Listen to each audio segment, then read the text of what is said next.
প্রথমেই সবার আগে যার নাম আসে মারিয়াম, যার আলোচনা কোরআনের পৃষ্ঠায় পৃষ্ঠায় পাড়ায় পাড়ায় সুরায় সুরায় রয়েছে, বিভিন্ন জায়গায় জায়গায় আল্লাহ তাআলা করেছেন।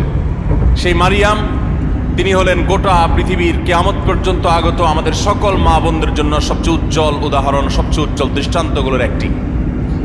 কোরআনে মারিয়ামের পাশাপাশি আমাদের মা, মুমিনদের মা উম্মুল মুমিনিন নবীপত্নী আয়েশা রাদিয়াল্লাহু তাআলা আনহা, তার সম্পর্কে সূরা নূরে কয়েকটি আয়াতে আল্লাহ রাব্বুল আলামিন আলোকপাত করেছেন।